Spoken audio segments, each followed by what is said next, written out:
settled in on your first night. I actually worked in that office before you. I'm finishing up my last week now, as a matter of fact, so I know it can be a bit overwhelming, but I'm here to tell you there's nothing to worry about. You'll do fine. So let's just focus on getting you through your first week, okay? Let's see. First, there's an introductory greeting from the company that I'm supposed to read. It's kind of a legal thing, you know. Welcome to Freddy Fazbear's Pizza, a magical place for kids and grown-ups alike, where fantasy and fun come to life. Fazbear Entertainment is not responsible for damage to property or person. Upon discovering that damage or death has occurred, a missing person report will be filed within 90 days or as soon as property and premises have been thoroughly cleaned and bleached and the carpets have been replaced. Blah, blah, blah. Now, that might sound bad, I know, but there's really nothing to worry about. The animatronic characters here do get a bit quirky at night, but do I blame them? No. If I were forced to sing those same stupid songs for 20 years and I never got a bath, I'd probably be a bit irritable at night too. So remember, these characters hold a special place in the hearts of children and we need to show them a little respect, right? Okay. So just be aware, the characters do tend to wander a bit. They're left in some kind of free roaming mode at night. Something about their servos locking up if they get turned off for too long. They used to be allowed to walk around during the day too, but then there was the bite of 87. Yeah, it's amazing that the human body can live without the frontal lobe, you know? Now, concerning your safety, the only real risk to you as a night watchman here, if any, is the fact that these characters, if they happen to see you after hours, probably won't recognize you as a person. They'll most likely see you as a metal endoskeleton without its costume on.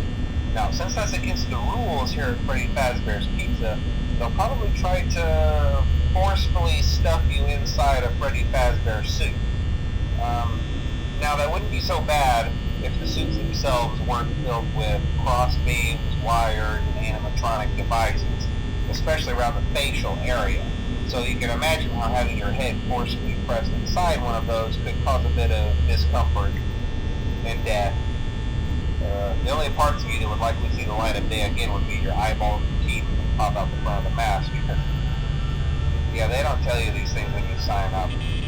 But hey, first station of the breeze. I'll chat with you tomorrow.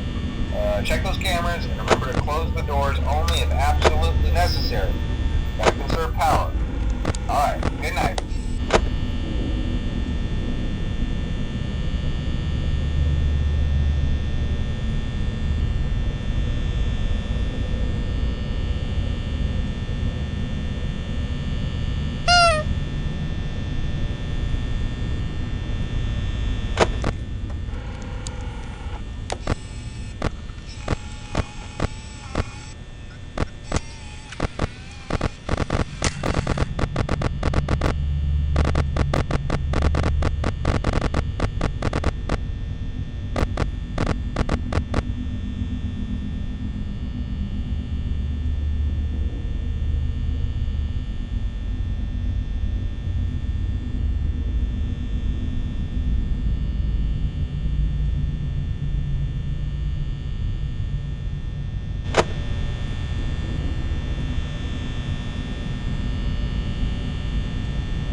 be a good idea to peek at those cameras while I talk, just to make sure everyone's in their proper place, you know. Interestingly enough, Freddy himself doesn't come off stage very often. I've heard he becomes a lot more active in the dark, though, so hey, I guess that's one more reason not to run out of power, right? I also want to emphasize the importance of using your door lights. There are blind spots in your camera view, and those blind spots happen to be right outside your doors. So if you can't find something or someone on your cameras, be sure to check the door light. You might only have a few seconds to react. Not that you would be in any danger, of course. I'm not implying that. Also, check on the curtain in Pirate Cove from time to time. The character in there seems unique in that he becomes more active if the cameras remain off for long periods of time. I guess he doesn't like being watched. I don't know. Anyway, I'm sure you have everything under control. Talk to you soon.